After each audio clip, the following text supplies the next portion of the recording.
दोपहर को air India की फ्लाइट संख्या AI 171 दुर्घटनाग्रस्त हुई और कई पैसेंजर इसके अंदर हताहत होने की संभावनाएं हैं। इस घटना से पूरा देश क्षुब्ध है और पूरा देश एक साथ पूर्ण संवेदनाओं के साथ ये जो दुर्भाग्यपूर्ण हादसे में पैसेंजर हताहत हुए हैं, इनके परिजनों के साथ खड़ा है। सबसे पहले मैं भारत सरकार, गुजरात सरकार, भारत सरकार के प्रधानमंत्री जी और गुजरात सरकार की ओर से भी जो लोग हताहत हुए हैं, इनके परिजनों के प्रति गहरी संवेदना व्यक्त करता हूं। 10 ही मिनटों में हादसे के भारत सरकार के पास सूचना पहुंची। तुरंत ही मैंने मुख्यमंत्री जी, यहाँ के गृह मंत्री, होम डिपार्टमेंट के control room, civil aviation department, civil aviation मंत्री, सभी से संपर्क किया। प्रधानमंत्री जी का भी तुरंत ही फोन आ गया और भारत सरकार और गुजरात सरकार के सभी डिपार्टमेंट एक साथ होकर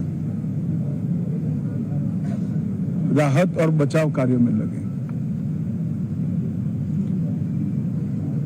इस विमान में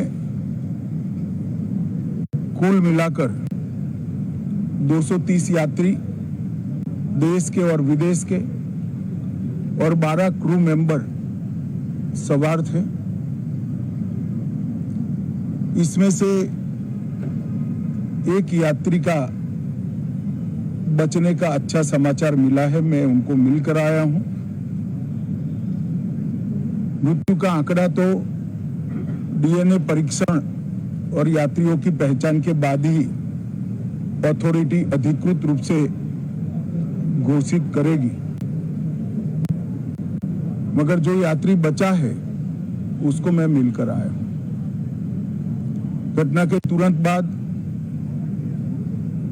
गुजरात सरकार ने बहुत त्वरा से डिजास्टर मैनेजमेंट की सारी इकाइयों को अलर्ट करते हुए, चाहे हेल्थ डिपार्टमेंट हो, चाहे फायर ब्रिगेड हो, चाहे पुलिस विभाग हो, भारत सरकार की भी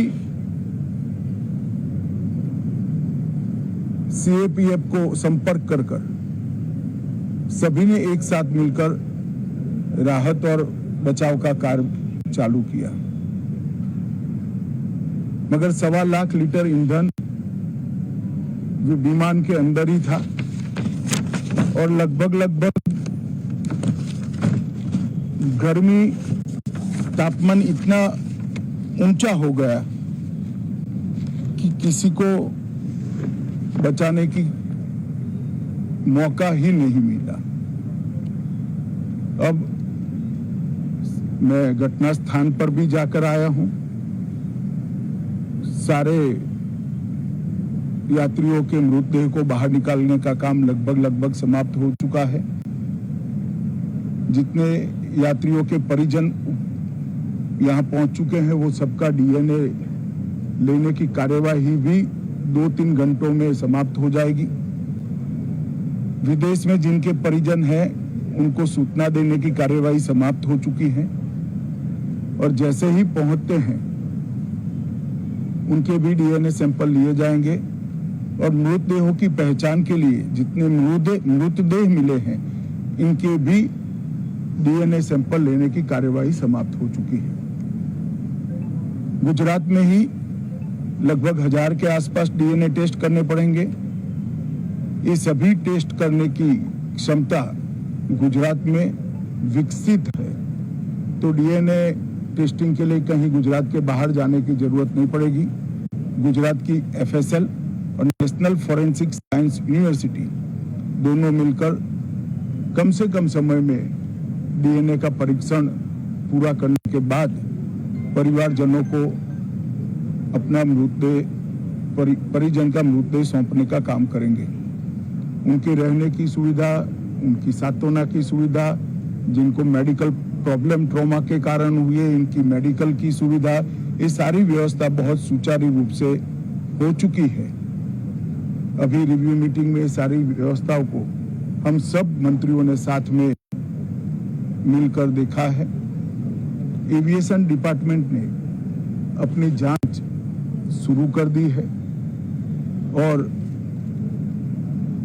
जांच तेजी से आगे बढ़े, इसके लिए भी एविएशन मंत्री जी ने सूचनाएं दी है।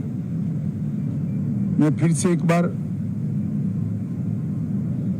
राहत काम में जिन जिन एजेंसियों ने त्वरा के साथ बचाव और राहत का काम किया, वो सभी का धन्यवाद करना चाहता हूं। और फिर से एक बार जिन्होंने अपने परिजनों को गंवाया है, हताहत हुए हैं, वो सभी को मनपूर्वक संवेदनाएं व्यक्त करता हूं। मैं एक बात जरूर कहना चाहता हूं कि ये एक्सीडेंट है, एक्सीडेंट को कोई रोक नहीं सकता, परंतु 365 दिन 24 घंटा इस तरह की घटना के लिए प्रशासन का जो अलर्टनेस है, उसकी कसौटी उसी वक्त होती है जब ऐसी घटनाएं होती है। और आज गुजरात के डिजास्टर मैनेजमेंट की तैयारियों का एक प्रकार से दुर्भाग्यपूर्ण तरीके से मगर कसौटी हुआ और बहुत त्वरा के साथ यहाँ पर काम किया गया, वो पूरे देश के मीडिया के सामने और परिजनों के सामने भी आया है। अंत में मैं फिर से एक बार सम्माननीय प्रधानमंत्री नरेंद्र मोदी जी की ओर से, भारत सरकार और गुजरात सरकार की ओर से सभी हताहत लोगों के परिजनों के प्रति गहरी संवेदना व्यक्त करता हूं। धन्यवाद।